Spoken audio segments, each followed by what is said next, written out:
Hi welcome to Mass learning hub. നമ്മൾ നോക്കാൻ പോകുന്ന BCS 137 കോർപ്പറേറ്റ് അക്കൗണ്ടിങ്ങിൻ്റെ യൂണിറ്റ് 15-16 യൂണിറ്റ് 15 ഇൻറ്റേർണൽ റീകൺസ്ട്രക്ഷൻ എന്താണെന്ന് നമുക്ക് അതിൻ്റെ പാഠത്തിൽ പറഞ്ഞു. എന്താണ് കമ്പനി ഡിസോൾവ് ആവാതെ തന്നെ കമ്പനിയെ ഡിസോൾവ് ചെയ്യാതെ തന്നെ അതിനകത്ത് തന്നെ ചില ഒന്ന് കമ്പനിയുടെ അകത്ത് തന്നെ റീഓർഗനൈസേഷൻ നടത്തുന്നതിനെയാണ് ഇൻറ്റേർണൽ റീകൺസ്ട്രക്ഷൻ എന്ന് പറയുന്നത്.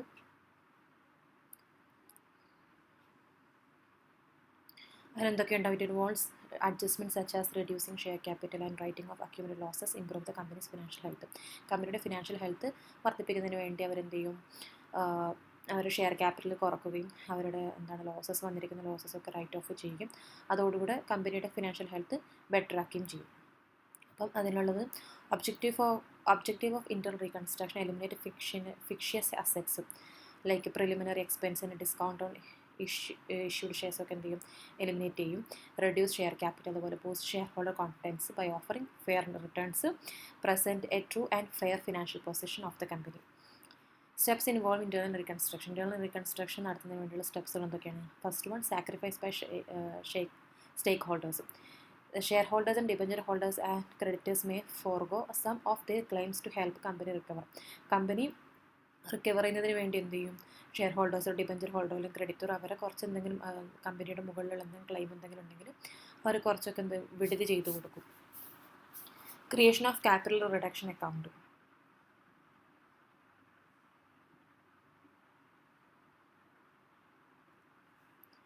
Creation of capital reduction account. This account records the amount sacrificed and used to write off losses and overvalued assets. ഇത് ഈ അക്കൗണ്ട് ക്രിയേറ്റ് ചെയ്യുന്നത് നമ്മുടെ സാക്രിഫൈസ് ചെയ്തിരിക്കുന്ന എമൗണ്ട് അതിൽ റെക്കോർഡ് ചെയ്യുന്നതിനും എന്തിന് യൂസ് ചെയ്യും? അവരെ ലോസസ് റൈറ്റ് ഓഫ് ചെയ്യുന്നതിന് വേണ്ടി യൂസ് ചെയ്യും. അതുപോലെ റൈറ്റിംഗ് ഓഫ് സർട്ടൈൻ അസറ്റ്സ്, ചില അസറ്റ്സിൽ എന്ത് ചെയ്യും? റൈറ്റ് ഓഫ് ചെയ്യും. Goodwill, if the company has include losses വന്നിരിക്കുകയാണെങ്കിൽ ഗുഡ് വില്ല് എന്ത് ചെയ്യും? റൈറ്റ് ഓഫ് ചെയ്യും. അതുപോലെ deferred expense, example preliminary expense, issue discount, ഇതൊക്കെ റൈറ്റ് ഓഫ് ചെയ്യും. Accumulate losses from profit and loss account. Overvalued asset to align with realistic value. Overvalued അസറ്റ്സിന് എന്ത് ചെയ്യും? റൈറ്റ് ഓഫ് ചെയ്തിട്ട് ഇതിനെ എന്ത് ചെയ്യും? റിയലിസ്റ്റിക് വാല്യൂട്ട് അലൈൻ ചെയ്യുന്നതിന് വേണ്ടി അതും റൈറ്റ് ഓഫ് ചെയ്യും. ഇനി ഈ റീകൺസ്ട്രക്ഷൻ ചെയ്യുന്നതിന് വേണ്ടി ഇന്ത്യൻ റീകൺസ്ട്രക്ഷൻ ചില മെത്തേഡുകളുണ്ട്. First one, alternation in share capital. A company can alter its share capital without court approval if permitted by its article of association. കമ്പനിക്ക് അതിൻ്റെ എന്ത് ചെയ്യാം? ഷെയർ ക്യാപിറ്റലിൽ മാറ്റങ്ങൾ വരുത്താം. കോർട്ടിൻ്റെ അപ്രൂവലിൻ്റെ ആവശ്യമൊന്നുമില്ല. കാരണം ആർട്ടിക്കിൾ ഓഫ് അസോസിയേഷൻ അത് ഓൾറെഡി പറഞ്ഞിട്ടുണ്ടെന്നുണ്ടെങ്കിൽ കോർട്ടിൻ്റെ അപ്രൂവൽ ഇല്ലാതെ അവർക്ക് എന്ത് ചെയ്യാം? ഷെയർ ക്യാപിറ്റലിൽ മാറ്റങ്ങൾ വരുത്താം. എന്തൊക്കെയാണ്? Increase in share capital, issue new shares, consolidation of shares, merging smaller denomination shares into larger ones. ചെറിയ സ്മോളർ ഡിനോമിനേഷൻ ഷെയർസൊക്കെ എന്ത് ചെയ്യും? ലാർജ് വണ്ണിലേക്ക് അതിനെ മെർജ് ചെയ്യും. Subdivision of shares, cancellation of unissued shares, conversion of shares into stock. ഇത്രയും കാര്യങ്ങളാണ് alternation share capital മെത്തേഡിൽ ചെയ്യാം. Second one, reduction share capital. A company can reduce it share capital following legal provisions. കമ്പനിക്ക് എന്ത് ചെയ്യാം? അവരുടെ share capital എന്ത് ചെയ്യാം? കുറക്കാം. ഏതൊക്കെ രീതിയിൽ? Approval from share holder via special resolution. നമുക്ക് ഷെയർ ഹോൾഡറിൻ്റെ അപ്രൂവൽ കിട്ടണം വിയ സ്പെഷ്യൽ റെസൊല്യൂഷൻ വഴി. കോർട്ട് അപ്രൂവൽ വേണം. Ensuring creditors and investors are protected. അതുപോലെ കൺസെൻറ്റ് ഓഫ് ക്രെഡിറ്റേഴ്സിൻ്റെ കൺസെൻറ്റ് വേണം. Or their claim must be settled. എന്നാൽ മാത്രമേ നമുക്ക് എന്ത് ചെയ്യാൻ പറ്റുള്ളൂ? ഷെയർ ക്യാപിറ്റൽ റെഡ്യൂസ് ചെയ്യാൻ സാധിക്കുള്ളൂ. മെത്തേഡ് ഓഫ് ക്യാപിറ്റൽ റിഡക്ഷൻ എന്തൊക്കെയാണ്? Reducing liability on uncalled share amount, paying of excess capital to shareholders, cancelling lost or unpresented capital. അടുത്ത procedure of reducing share capital എന്തൊക്കെയാണ്? First one, check authorization. Ensure the കമ്പനിയുടെ article of association check ചെയ്യുക.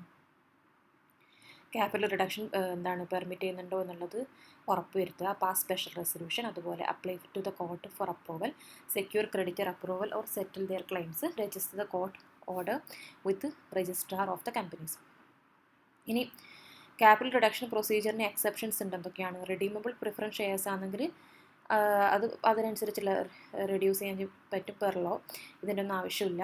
Share forfeited for non payment of calls, അതുപോലെ surrender of gifted shares, cancel of unissued shares. ഇതിനൊന്നും എന്താവശ്യമില്ല. നമുക്ക് ഈ പ്രൊസീജിയറിൻ്റെ ഒന്നും ആവശ്യമില്ലാതെ നമുക്ക് റിഡക്ഷൻ ചെയ്യാൻ പറ്റുന്ന, ക്യാപിറ്റൽ റിഡക്ഷൻ ചെയ്യാൻ പറ്റുന്ന കാര്യങ്ങളാണ് ഇതൊക്കെ. ഇതാണ് എക്സെപ്ഷൻസ്.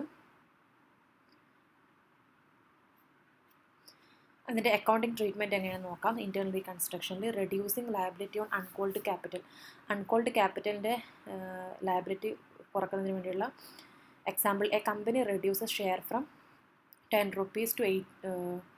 എ കമ്പനി എന്ത് ചെയ്യാണ്, ഷെയർ 10 രൂപയാണ്, അപ്പോൾ അത് കുറയ്ക്കുകയാണ് 8 രൂപയായിട്ട്, to 8 fully paid.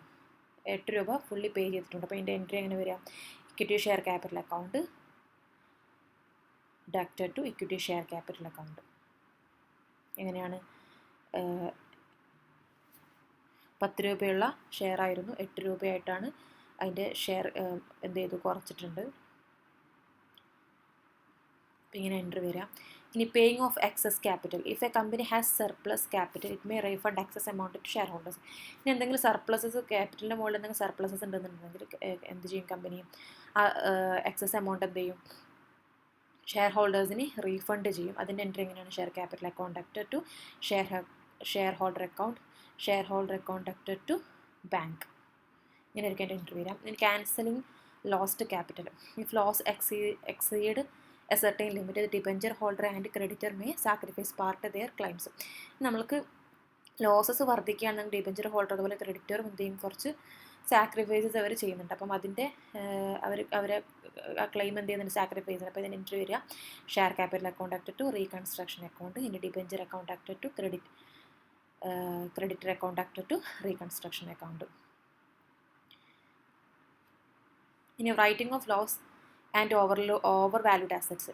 amount in the reconstruction account are used to write off losses and reduce inflated asset value. നമ്മൾ റീകൺസ്ട്രക്ഷൻ അക്കൗണ്ടിലേക്ക് വന്നിരിക്കുന്ന ഇവർ ഈ സാക്രിഫൈസ് ചെയ്തിരിക്കുന്ന ഈ എമൗണ്ട് എന്ത് നമ്മൾ ചെയ്യും? നമ്മുടെ ലോസ് റൈറ്റ് ഓഫ് ചെയ്യാൻ വേണ്ടിയാണ് ഇത് ഉപയോഗപ്പെടുത്തുക. അപ്പം ഓവർ വാല്യൂ ആയിട്ടുള്ള അസറ്റ്സൊക്കെ നമ്മൾ എന്ത് ചെയ്യും? അതിനൊക്കെ നമ്മൾ സെറ്റ് ഓഫ് ചെയ്യും. അപ്പോൾ എങ്ങനെയാണ്? Reconstruction account ducted to goodwill account, to accumulated losses account, to excess asset value account, to recorded liability account. ഇനി transferring surplus to capital reserves. നമ്മൾ surplus capital reserve, if a reconstruction leaves credit balance it transfer to capital reserves. ഇനി reconstruction credit balance ആണെന്നുണ്ടെങ്കിൽ അതെന്ത് ചെയ്യും? Capital റിസർവിലേക്ക് അത് transfer ചെയ്യും. അപ്പം reconstruction account ducted to capital reserve. Internal reconstruction balance sheet adjustment എന്ന് പറഞ്ഞാൽ ഇന്റേണൽ റീകൺസ്ട്രക്ഷൻ ഫസ്റ്റ് ഇത് നമ്മൾ പറഞ്ഞു എന്താണ്? കമ്പനീൻ്റെ അകത്ത് തന്നെ ചെറിയ ലിക്വിഡേഷൻ നടത്താതെ തന്നെ, കമ്പനി ലിക്വിഡേറ്റ് ചെയ്യാതെ തന്നെ, ഡിസോൾവ് ചെയ്യാതെ തന്നെ കമ്പനീൻ്റെ അകത്ത് തന്നെ ചില റീഓർഗനൈസ് ചെയ്തുകൊണ്ട് അതിൻ്റെ ലോസസ് ഒക്കെ റൈറ്റ് ഓഫ് ചെയ്യുകയും ഒക്കെ അങ്ങനെയൊക്കെ ചെയ്യുന്നതാണ് ഇന്റേണൽ റീകൺസ്ട്രക്ഷൻ എന്ന് പറയുന്നത്. മെത്തേഡ് എന്താണെന്ന് നമ്മൾ പറഞ്ഞു. Alternation of share capital, reduction of liability, write off accumulate losses, revaluation of asset and liabilities. Alternation നമ്മൾ മുകളിൽ പറഞ്ഞു. Reducing in face value of shares, conversion of shares or real classification. Reduction of liability എന്ന് പറഞ്ഞാൽ creditor may agree to accept partial payment to convert due into shares. Write off accumulate losses എന്ന് പറഞ്ഞാൽ adjustment against capital or reserves. Revaluation of assets and liabilities, bringing asset value into line with the realizable value. ഇതിൻ്റെ ഓരോ journal entry നോക്കാം നമുക്ക്. Journal entries for internal റീകൺസ്ട്രക്ഷനിൽ reduction in share capital വരുമ്പോൾ old share capital account ducted to new share capital account to capital reduction account, being share capital reduced as per the scheme. Writing off accumulated losses ആണ് capital reduction account ducted to profit and loss account, to preliminary expense account, to discount in issue of shares. Being losses and fictitious asset write off എന്ത് ചെയ്തു? നമ്മൾ losses ഒക്കെ എന്ത് ചെയ്തു? Return off ചെയ്തു. അതിൻ്റെ accumulated ലോസസിൻ്റെ return of ചെയ്തതിൻ്റെ എൻട്രിയാണിത്. ഇനി റീവാലുവേഷൻ ഓഫ് അസറ്റ്സ് എങ്ങനെ വരിക? Assets revaluation account ducted to specific asset. അതുപോലെ റിഡക്ഷൻ ഇൻ ലയബിലിറ്റീസ് എങ്ങനെയാണ്? Creditors account ducted to capital reduction. Conversion of creditors into equity എങ്ങനെയാണ്? Creditors account ducted to equity share capital. Transfer of balance in capital reduction account എങ്ങനെയാണ്? Capital reduction account ducted to capital reserves. ഇനി ഇതിൻ്റെ balance ഷീറ്റിൻ്റെ reconstruct balance sheet എങ്ങനെയാണ് ഉണ്ടാവുക എന്നുള്ളതിൻ്റെ പെർഫോമയാണിത് ടെക്സ്റ്റിനകത്ത് നോക്കുക. Advantage of internal reconstruction help revive financial distressed companies, അതുപോലെ avoid legal formalities and liquidation, enhance companies financial health and eliminating losses, improve balance sheet appearance. ഒരു ക്വസ്റ്റ്യൻ നോക്കാം. എക്സാമ്പിൾ ഇൻറ്റേർണൽ റീകൺസ്ട്രക്ഷൻ XYZ ലിമിറ്റഡിൻ്റെ ബാലൻസ് ഷീറ്റ് ഇങ്ങനെയാണ്. Before reconstruction equity share capital per 10 എത്രയാണ്? 500, 10% debenture 200, creditors 150, P&L account loss 250. Asset വന്നിരിക്കുന്നത് fixed 600, investment 100 രൂപയും, debtors 200, bank 200. അപ്പം reconstruction സ്കീമിൽ നമ്മൾ equity share capital to be reduced from 10 rupees to 5 rupeesലേക്ക് എന്ത് ചെയ്തു? നമ്മൾ ഇക്വിറ്റി ഷെയർ ക്യാപിറ്റലിന് 10 രൂപയിൽ നിന്ന് 5 രൂപയിലേക്ക് കുറച്ചു. ഡിബെഞ്ചർ ഹോൾഡർ എന്ത് ചെയ്തു? 10% ഓഫ് അവരുടെ ക്ലെയിം എന്ത് ചെയ്തു? വേവ് ചെയ്തു, അവർ ഒഴിവാക്കി, സാക്രിഫൈസ് ചെയ്തു. Fixed asset to be revalued at 5 lakh, investment to be written off completely, investment written off ചെയ്തു. ക്രെഡിറ്റേഴ്സ് ആക്സെപ്റ്റ് സെറ്റിൽമെൻറ്റ് 1,20,000 ക്രെഡിറ്റേഴ്സ് എന്ത് ചെയ്തു? സെറ്റിൽമെൻറ്റ് സ്വീകരിച്ചു. അക്യൂമുലേറ്റ് ലോസസ് P&L അക്കൗണ്ടിലുള്ള written off using capital reduction. അപ്പോൾ അതിൻ്റെ ജേണൽ എങ്ങനെ വരിക? Reduction of equity share capital, equity share capital account to capital reduction 2,50,000.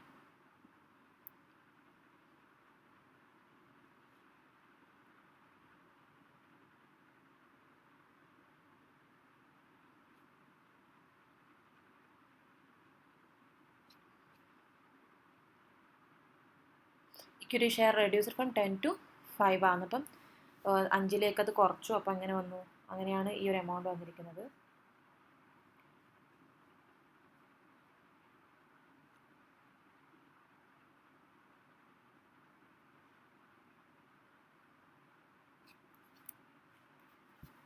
Debenture holder wave 10% of അവരെ 10% എന്ത് ചെയ്തു? ഒഴിവാക്കിയപ്പം ഡിബെഞ്ചർ ഹോൾഡർ അപ്പം 10% debenture account act two reconstruction എത്രയാണ്? 20,000. Revaluation of fixed asset capital reduction account act two fixed asset 1 lakh. Investment written of capital reduction account act two investment 1 lakh. എമൗണ്ടിൽ ചെറിയൊരു doubt ഉണ്ട്, പക്ഷെ ഇതിൻ്റെ journal entries ഒക്കെ കറക്റ്റാണ്. Creditors account act two capital reduction, creditors settlement വന്നത് 30,000. അതുപോലെ return of accumulated losses capital reduction account act two P&L account 2,80,000. ഇതിൽ എമൗണ്ടിൽ ചെറിയൊരു മിസ്റ്റേക്ക് വന്നിട്ടുണ്ട്. നിങ്ങൾ ക്വസ്റ്റ്യൻ ടെക്സ്റ്റിൽ നോക്കിയാൽ മതി. എമൗണ്ടിൽ ചെറിയ തെറ്റ് വന്നിട്ടുണ്ട്, പക്ഷേ സിമ്പിളാണ്, ഒരുപാടൊന്നും ഡിഫിക്കൽട്ടല്ല ഇത് ചെയ്യാവുന്നതിന് വേണ്ടി. ജേണൽ എൻട്രീസ് ശ്രദ്ധിച്ചാൽ മതി. അടുത്ത് unit 16 banking and non banking companies basic concepts. Banking company and non banking company. Bank company എന്ന് പറഞ്ഞാൽ it's A company that carries out banking activities in India. Banking activities carry out ചെയ്യുന്ന കമ്പനികളെയാണ് banking company എന്ന് പറയുന്നത്. Banking എന്ന് പറഞ്ഞു കഴിഞ്ഞാൽ accepting deposit from the പബ്ലിക്കിൽ നിന്ന് ഡെപ്പോസിറ്റുകൾ സ്വീകരിക്കുകയും അവർക്ക് എന്താണ് കടം അങ്ങോട്ടേക്ക് എന്താണ് for lending or investment which can be withdrawn by check, draft or other means. എന്നാൽ ബാങ്കിങ് കമ്പനി എന്ന് പറഞ്ഞാൽ ഇനി company that conduct banking business in India. Bank company എന്ന് പറഞ്ഞാൽ ഏതൊരു കമ്പനി നമ്മൾ ഇന്ത്യയിൽ ബാങ്കിങ് ബിസിനസ് നടത്തുന്ന ഏതൊരു കമ്പനിനെയും എന്ത് പറയും? ബാങ്കിങ് കമ്പനി എന്ന് പറയും. ബാങ്ക് എന്ന് പറയുന്നത് എന്താണ്? ഡെപ്പോസിറ്റ് നമ്മൾ സ്വീകരിക്കുകയും അതനുസരിച്ചിട്ട് എന്താണ് പബ്ലിക്കിൽ നിന്ന് ഡെപ്പോസിറ്റ് സ്വീകരിക്കുകയും അതുപോലെ ലെൻഡ് ചെയ്യുകയും നമ്മൾ കടം കൊടുക്കുകയും അതുപോലെ ഇൻവെസ്റ്റ്മെൻ്റ് ഒക്കെ ചെയ്യാൻ സാധിക്കുന്നതാണ് ബാങ്കിങ് എന്ന് പറയുന്നത്.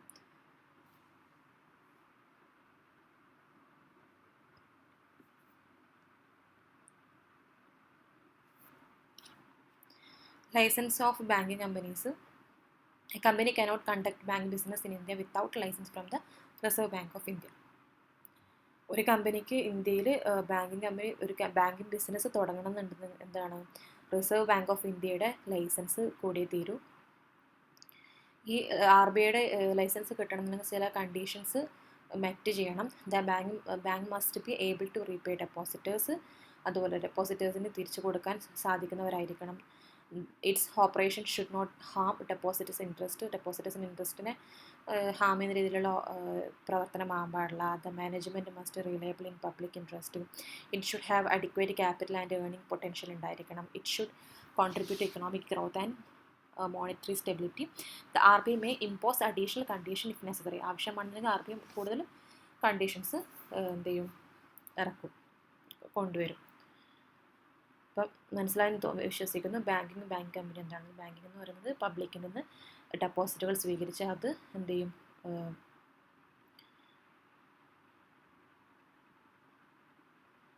Accepting deposit from public for lending or ഇൻവെസ്റ്റ്മെൻറ്റും. ബാങ്കിങ് കമ്പനി എന്ന് പറയുന്നത് ഇന്ത്യയിൽ തുടങ്ങുന്ന ഏതൊരു ബാങ്കിങ് ബിസിനസ്സിനെയുമാണ് ബാങ്കിങ് കമ്പനി എന്ന് പറയുന്നത്.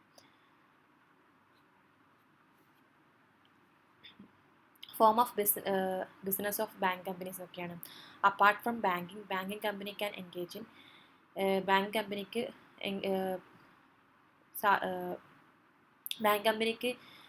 ചെയ്യാൻ സാധിക്കുന്ന കാര്യങ്ങൾ എന്തൊക്കെയാണ്? ബോറോയിങ് ആൻഡ് ലെൻഡിങ് മണി, കടം വാങ്ങുകയും അതുപോലെ എന്ത് ചെയ്യുക, കടം കൊടുക്കുകയും ചെയ്യാൻ പറ്റും. Trading in financial instrument like bills, cheque, promissory notes and securities, foreign exchange dealings, issuing letters of creditors, travellers cheques and underwriting shares.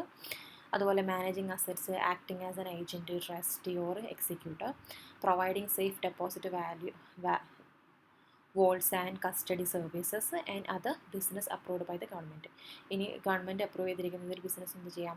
Bank കമ്പനീസിന് ചെയ്യാൻ സാധിക്കും. At the disposal of non banking assets. ബാങ്കിന് എന്ത് ചെയ്യാൻ പറ്റില്ല? Goods ഒന്നും trade ചെയ്യാൻ സാധിക്കില്ല. പക്ഷേ ലോണിന് വേണ്ടി നൽകിയിരിക്കുന്ന സെക്യൂരിറ്റീസ് വേണമെങ്കിൽ റിക്കവർ ചെയ്യുന്നതിന് വേണ്ടി എന്ത് ചെയ്യാം? ട്രേഡ് ചെയ്യാൻ സാധിക്കും. If a bank acquire an asset due to non-repayment of loan, it must dispose of within 7 years, extendable by 5 years within RBI approval. At the slip system of ledger posting, a method used in banks for rapid error-free record keeping. എന്താണ്? Transactional record from slip instead of journals. നമ്മൾ ട്രാൻസാക്ഷൻസൊക്കെ സ്ലിപ്പിലാണ് record ചെയ്യുക, ജേണൽസിന് പകരം. Common slips എന്തൊക്കെയാണ്? Pay in slips, withdrawal slips, ചെക്കൊക്കെയാണ് ബാങ്കിൽ യൂസ് ചെയ്യുക. അപ്പം ഇതിൻ്റെ അഡ്വാൻറ്റേജ് എന്ന് reduce errors and fraud, save time and customer fill slips themselves. കസ്റ്റമർക്ക് അവർക്ക് തന്നെ എന്ത് ചെയ്യാം? സ്ലിപ്സുകൾ ഫിൽ ചെയ്ത് നമുക്ക് ബാങ്കിൽ പോയാൽ കാണാൻ സാധിക്കും. ഓരോ സ്ലിപ്സാണ് ഡെപ്പോസിറ്റ് ചെയ്യുന്നതിനും വിഡ്രോ ചെയ്യുന്നതിനൊക്കെ ആയിട്ട്. Aids in auditing and internal check. Disadvantage slips can be lost in or tampered with, hard to manage in high transaction branches ഒക്കെ ആകുമ്പോൾ. ഇനി bank teller system. A bank teller system is a combination of hardware and software used for banking transaction. It connects bank's core system over a secured network. Bank teller system എന്ന് പറയുന്നതിന് ഹാർഡ്വെയറും സോഫ്റ്റ്വെയറിൻ്റെ ഒരു കോമ്പിനേഷനാണ്. എന്തിനാണ് use ചെയ്തിരിക്കുന്നത്? Banking ട്രാൻസാക്ഷൻസിന് വേണ്ടിയാണ് ഇത്തരത്തിലുള്ള banking teller system use ചെയ്യുന്നത്. അതിൻ്റെ ഒബ്ജക്റ്റീവ്സ് എന്താ? Improve service efficiency and customer experience, help business process innovation, risk control, support banking functions like core banking, cash management, digital banking and credit risk management. Components എന്ന് പറഞ്ഞാൽ hardware and software ആണ്. Hardware എന്ന് computer, cash drawer, receipt printer, card reader, ഇതൊക്കെയാണ്. സോഫ്റ്റ്വെയറിന് client server based system linked to banks mainframe. Structure of balance sheet and profit and loss account. According to Section 21 Bank Regulation Act പ്രകാരം bank must prepare financial statement specified format. Bank financial statement എങ്ങനെയാണ് തയ്യാറാക്കേണ്ടത്? അതിൽ പറഞ്ഞിരിക്കുന്ന format അനുസരിച്ചായിരിക്കണം.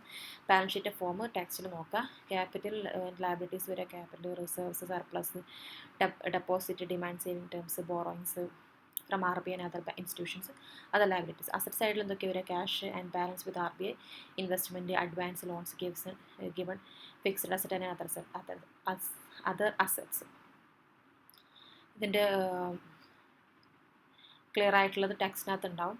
Profit and loss account from ബി കോമ്പോണൻസിൽ എന്തൊക്കെയാണ്? Income from interest and other banking operations, expense such as interest paid, staff cost and operational expenses.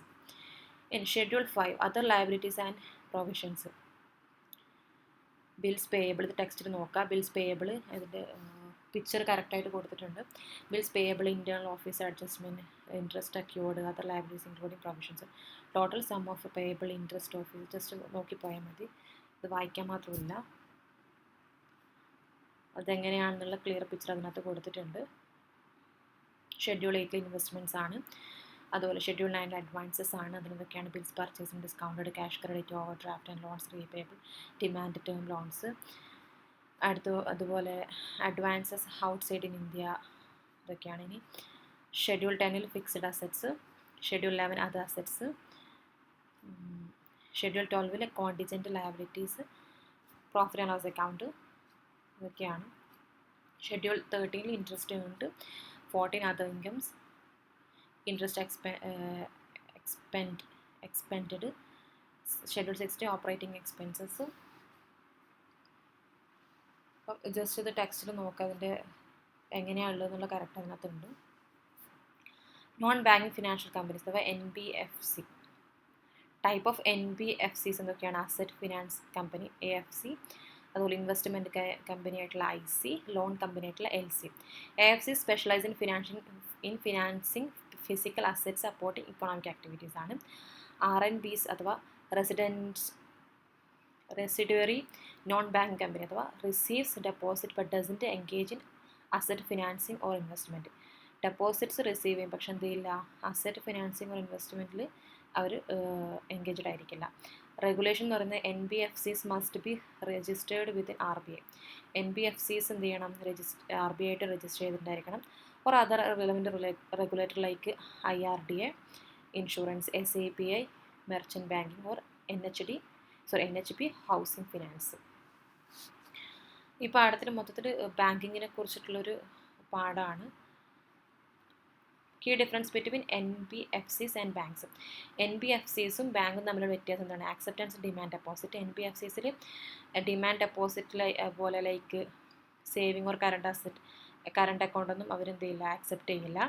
എന്നാൽ ബാങ്കിൽ can accept demand deposit allowing customer to withdraw money on demand. Payment and settlement system എങ്ങനെയാണ്? NBFCസിൽ not a part of the payment system. They do not offer facility like NEFT, RTGS and IMPS. ബാങ്കിൽ part of payment system ആണ്. Offer service like NEFT, RTGS, IMPS. Cheque and book NBFCസിൽ cannot issue cheque book to customer. Cheque book കസ്റ്റമറിന് issue ചെയ്യില്ല NBFCസിൽ. ബാങ്കിൽ can issue cheque book. Deposit insurance. NBFCയിൽ deposit are not issued under deposit insurance and credit guarantee corporation scheme അനുസരിച്ച് NBFCൻ്റെ എന്തെങ്കിലും deposit issue ചെയ്യുന്നില്ല. Bank deposit are issued by the DICGC up to 5 lakh per depositor. Depositor concerns and NBFC's regulations. Deposit terms എന്ന് പറഞ്ഞാൽ NBFC cannot accept public deposit for a minimum period of 12 months and maximum of 60 months. They cannot accept demand deposit. അതുപോലെ interest rate എന്ന് പറയുന്നത് ceiling of interest NBFC cannot offer interest rate higher than 12.5 per annum. Not additional benefits. Just വായിച്ചു പോയാൽ മതി. NBFC are prohibited from offering gifts, incentives, additional benefits and deposits. Credit rating requirement, deposit insurance, repayment guarantee, complaints handling. This വായിച്ചു പോയാൽ മതി. അടുത്ത regulatory return and complaints. NBFC are required to submit various returns to RBI ensure the compliance with the regulation. NBFCs എന്ത് ചെയ്യണം? ആവശ്യമായിട്ടുള്ള റിട്ടേൺസുകൾ submit ചെയ്യണം RBI അത് പറഞ്ഞിരിക്കുന്ന കാര്യം റെഗുലേഷൻസ് ഫോളോ ചെയ്യുന്നതിന് വേണ്ടി. അതിൽ പറഞ്ഞിരിക്കുന്ന ഇമ്പോർട്ടൻ്റ് ആയിട്ടുള്ള എന്തൊക്കെയാണ് നൽകേണ്ട കാര്യങ്ങൾ എന്തൊക്കെയാണ്? ഓഡിറ്റഡ് ഫൈനൽ അക്കൗണ്ട് സബ്മിറ്റ് ചെയ്യണം. Must submitted audited account along with the board of directors report and audit report. അതുപോലെ ആനുവൽ റിപ്പോർട്ട് സബ്മിറ്റ് ചെയ്യണം. Certificate of repayment capability. അതുപോലെ quarterly and half yearly return. അതെന്തൊക്കെ വരും? Quarterly return of liquid asset, half yearly return of prudential norms, half yearly asset liability management. ഇതൊക്കെ എന്ത് ചെയ്യണം? Credit rating, ഇതൊക്കെ എന്ത് ചെയ്യണം? സബ്മിറ്റ് ചെയ്തിട്ടുണ്ടായിരിക്കണം RBIയുടെ മുമ്പിൽ. അടുത്ത ബാലൻസ് ഷീറ്റ് ഓഫ് NBFCs എന്തൊക്കെയാണ്? Balance sheet of NBFCs prepared according to prudential norms. അതുപോലെ RBI സെറ്റ് ചെയ്തിരിക്കുന്ന റൂൾസ് അനുസരിച്ച് പറഞ്ഞിരിക്കുന്ന അനുസരിച്ചായിരിക്കണം അവരെന്ത് ചെയ്യേണ്ടത്, ബാലൻസ് ഷീറ്റ് തയ്യാറാക്കേണ്ടത്. Liability side loan and advances, breakup of public deposits, ലോണിൽ വരുന്നതൊക്കെയാണ് include debentures, term loans, commercial paper, public deposit. Breakup polls deposit with public deposit must be broken down into secured, unsecured and partially secured debentures. Asset side loan and advances, leased assets, investments. A non performing assets or NPA വരുന്നത് gross NPA must be classified into related parties and non-related parties, and net NPA is classified similar to gross NPAs. Asset acquired in satisfaction of debt, any asset obtained due to default or non-repayment of loans is also included in the balance sheet. At the stock invest scheme, stock investment എന്ന് പറഞ്ഞാൽ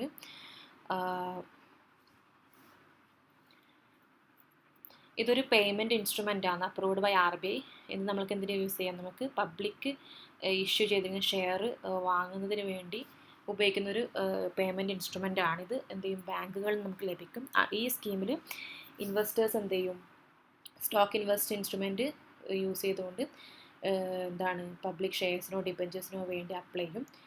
ഇത് എന്ത് ചെയ്യും, ഈ issue എന്ന and the issue bank hold in lien of the investor deposit. ഇൻവെസ്റ്ററിൻ്റെ deposit ആര് lien ചെയ്ത് വെച്ചിട്ടുണ്ടായിരിക്കും, bank lean ചെയ്തിട്ടുണ്ടായിരിക്കും.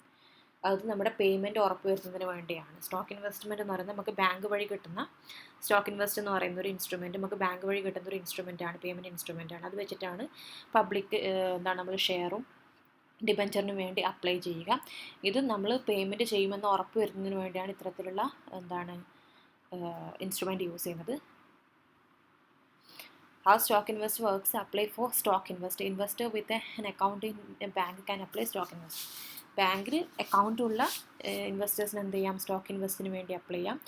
And the bank will issue after making a lien on their account. അവർ അക്കൗണ്ട് ലീൻ ചെയ്തതിന് ശേഷം എന്ത് ചെയ്യും, ഈ ഒരു ഇൻസ്ട്രുമെൻറ്റ് ഇഷ്യൂ ചെയ്യും ഒരു സ്പെസിഫൈഡ് എമൗണ്ടിൽ. The investor uses stock invest to apply for the public issue. Investor എന്ത് ചെയ്യും, ഈ സ്റ്റോക്ക് ഇൻവെസ്റ്റ് അവർക്കുള്ള ഇൻസ്ട്രുമെൻറ്റ് വെച്ചിട്ട് പബ്ലിക്കിൽ ഇഷ്യൂ ചെയ്തിരിക്കുന്ന ഷെയർസിന് വേണ്ടി അപ്ലൈ ചെയ്യും, ഷെയർസിനോ ഡിബഞ്ചറിനോ വേണ്ടി അത് അപ്ലൈ ചെയ്യും. ഇത് ക്യാഷോ ചെക്കോ അല്ലെങ്കിൽ ഡ്രാഫ്റ്റോ യൂസ് ചെയ്യുന്നതിന് പകരമായിട്ടാണ് സ്റ്റോക്ക് ഇൻവെസ്റ്റ് യൂസ് ചെയ്യുന്നത്. ഫില്ലിംഗ് അപ്ലിക്കേഷൻ, ഇൻവെസ്റ്റേഴ്സ് ഫില്ല് ചെയ്യും സ്റ്റോക്ക് ഇൻവെസ്റ്റ് ഫോം. ഇൻവെസ്റ്റേഴ്സ് തന്നെയാണത് ആപ്ലിക്കേഷൻ ഫില്ല് ചെയ്യുക. Number of shares or debentures ഇതൊക്കെ ആയിരിക്കും അതിനകത്ത് ഉണ്ടാവുക. The filled form submitted along with share application to the collecting bank. ഈ ഫില്ല് ചെയ്തിരിക്കുന്ന ഫോമും അതിൻ്റെ കൂടെ ഷെയർ അപ്ലിക്കേഷനും കൂടെ ആയിട്ട് കളക്ടിംഗ് ബാങ്കിൽ സബ്മിറ്റ് ചെയ്യും. After allotment, once allotment share is desired, the company will encash the stock investment as successful applicant. Allotment share allotment കഴിഞ്ഞ് കഴിഞ്ഞാൽ ഡിസൈഡ് ചെയ്ത് കഴിഞ്ഞാൽ കമ്പനി എന്ത് ചെയ്യും, ഈ സ്റ്റോക്ക് ഇൻവെസ്റ്റ്മെൻറ്റ് എൻകാഷ് ചെയ്യും.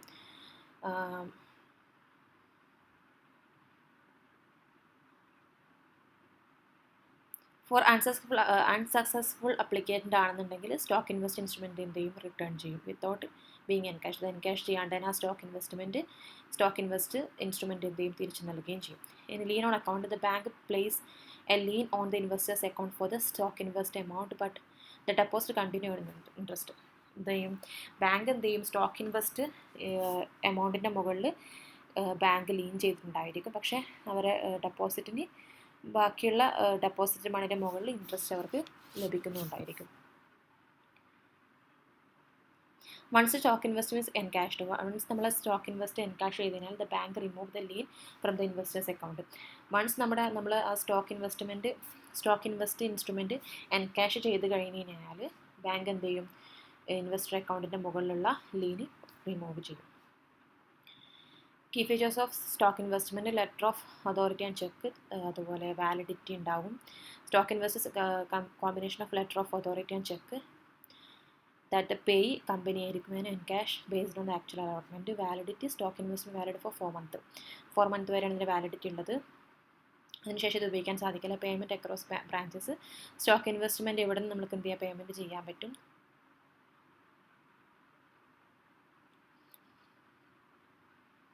അതുപോലെ negotiable. Stock invest is not transferable or negotiable. It can only used by investor who applied for it. Stock investment നമുക്ക് ട്രാൻസ്ഫർ ചെയ്യാനോ അതുപോലെ നെഗോഷിയേറ്റ് ചെയ്യാനോ സാധിക്കും. നെഗോഷ്യബിളും അല്ല. അത് ആർക്ക് ഉപയോഗിക്കാൻ സാധിക്കുള്ളൂ? ഇൻവെസ്റ്ററിന് മാത്രം. ആരാണ് അപ്ലൈ ചെയ്തിരിക്കുന്ന ഇൻവെസ്റ്ററിന് മാത്രമേ ആ ഒരു ഇൻസ്ട്രുമെൻറ്റ് യൂസ് ചെയ്യാൻ സാധിക്കുള്ളൂ. Encashment after the allotment stock investment of successful applicant is encashed and the money is kept in the separate account until used for allotment. Unsuccessful applicant get their stock invest return without encashment. നമ്മൾ allotment okay ആയി കഴിഞ്ഞാൽ stock invest എന്ത് ചെയ്യും? അതിനെന്ത് ചെയ്യും? Encash ചെയ്യും. ആ മണി എന്ത് ചെയ്യും? സെപ്പറേറ്റ് അക്കൗണ്ടിലേക്ക് മാറ്റുകയും ചെയ്യും. അൺസക്സസ്ഫുൾ അപ്ലിക്കൻ്റ് ആണെന്നുണ്ടെങ്കിൽ എന്ത് ചെയ്യും? ആ സ്റ്റോക്ക് ഇൻവെസ്റ്റ്മെൻറ്റ് ഇൻസ്ട്രുമെൻറ്റ് എന്ത് ചെയ്യും? റിട്ടേൺ ചെയ്യുകയും ചെയ്യും, എൻകാഷ് ചെയ്യുന്നതിന് മുമ്പ് തന്നെ. റിവൈസ്ഡ് ഇൻസ്ട്രക്ഷൻ ബൈ RBI എന്തൊക്കെയാണ്? Available only for individual and mutual funds ആയിരിക്കും. The scheme is available for individual investor and mutual funds, not for corporate bodies. ഈ സ്കീം ആർക്കൊക്കെ നൽകി RBI പറഞ്ഞിരിക്കുന്ന ഇൻസ്ട്രക്ഷൻസ് അനുസരിച്ചിട്ട് ഈ സ്കീം ആർക്കൊക്കെ ലഭ്യമാണ്? ഇൻഡിവിജ്വൽ ഇൻവെസ്റ്റേഴ്സിനും അതുപോലെ മ്യൂച്വൽ ഫണ്ട്സിനുമാണ്. കോർപ്പറേറ്റ് ബോഡീസോ ഫിനാൻഷ്യൽ ഇൻസ്റ്റിറ്റ്യൂഷൻസിനോ അതുപോലെ ഷെയർ ബ്രോക്കേഴ്സിനൊന്നും ഇത് ലഭിക്കില്ല. issued against term deposit. Stock invest must issued against term deposit or balance in savings current account. നമ്മുടെ ഡെപ്പോസിറ്റ് ചെയ്തിന് മണിൻ്റെയോ അല്ലെങ്കിൽ നമ്മുടെ സേവിങ്സിലോ അല്ലെങ്കിൽ കറണ്ട് അക്കൗണ്ടിലുള്ള മണി, നമ്മുടെ ഡെപ്പോസിറ്റ് ചെയ്ത മണിൻ്റെ എഗെയിൻസ്റ്റ് ആയിട്ട് മാത്രം അതിൻ്റെ ആ മണിൻ്റെ മുകളിലാണ് നമുക്ക് സ്റ്റോക്ക് ഇൻവെസ്റ്റ്മെൻറ്റ് ഇഷ്യൂ ചെയ്തിരുന്നത്. Third party deposit are not allowed. No blank stock invest. The bank no longer issues stock invest in blank. They must pre-fill the public issue detail before handing over it to the investor. അതുപോലെ ceiling on stock invest. There is a ceiling of 10 lakh per individual per capital issue for the stock invest issued by a bank. Photocopy not accepted. Or original stock invest മാത്രമേ form മാത്രമേ accept ചെയ്യുള്ളൂ. അതിൻ്റെ photocopy ഒന്നും accept ചെയ്യില്ല, valid അല്ല. Stock investment for NRIs and OCPs. Initially not available for non-resident Indians അഥവാ NRIs and overseas corporate bodies. സാധാരണഗതിയിൽ ഈ സ്റ്റോക്ക് ഇൻവെസ്റ്റ് ഇൻസ്ട്രുമെൻറ്റ്സ് ഇവർക്കൊന്നും ലഭ്യമായിരുന്നില്ല. പക്ഷേ ഇപ്പോൾ എന്ത് ചെയ്തു? അത് എക്സ്റ്റെൻഡ് ചെയ്തു, അവർക്ക് കൂടെ ലഭ്യമാക്കുന്ന രീതിയിൽ തന്നെ എക്സ്റ്റെൻഡ് ചെയ്തു. The stock investment of NRIs issued against the NRE or FCNR account and is paid out repatriable fund. ഈ stock investment of NRI issue ചെയ്തിരിക്കുന്നതനുസരിച്ചിട്ടാണ് അവർ NRI or FCNR അക്കൗണ്ടിൻ്റെ അക്കൗണ്ട്സ് എന്ന് വെച്ചിട്ടാണ് ഇത് ഇഷ്യൂ ചെയ്യുന്നത്. അടുത്തത് സ്റ്റോക്ക് ഇൻവെസ്റ്റ് പെർഫോം എങ്ങനെയാണെന്ന് ടെക്സ്റ്റിൽ നോക്കാം. ഇതിൻ്റെ ഈ stock invest used only for public issue ആണ്. എമൗണ്ട് ലിമിറ്റ് ഉണ്ട് അതിനകത്ത്. നോൺ ട്രാൻസ്ഫറബിൾ ആണ്. ഫിനാൻഷ്യൽ പേയ്മെൻറ്റ് പ്രോസസ്സാണ്. After successful allotment the amount is debited from the investor account. നമ്മൾ പേയ്മെൻറ്റ് പ്രോസസ്സ് കംപ്ലീറ്റ് ആയിക്കാൻ നമ്മുടെ ഡെപ്പോസിറ്റ് എമൗണ്ടിൽ നിന്ന് ഡെബിറ്റ് ചെയ്യപ്പെടും. Cancel instruments if the investor is unsuccessful the allotment the stock investment return. ഇനി നമ്മൾ allotment successful ആയിട്ടില്ല എന്നുണ്ടെങ്കിൽ unsuccessful ആണെന്നുണ്ടെങ്കിൽ നമ്മുടെ എന്ത് ചെയ്യും? സ്റ്റോക്ക് ഇൻവെസ്റ്റ് ഇൻസ്ട്രുമെൻറ്റ് എന്ത് ചെയ്യും? റിട്ടേൺ ചെയ്യും, ഇൻവെസ്റ്ററിലേക്ക് തിരിച്ചു നൽകും. ഇത്രയൊക്കെയാണ് ഈ ചാപ്റ്ററിനകത്തുള്ളത്.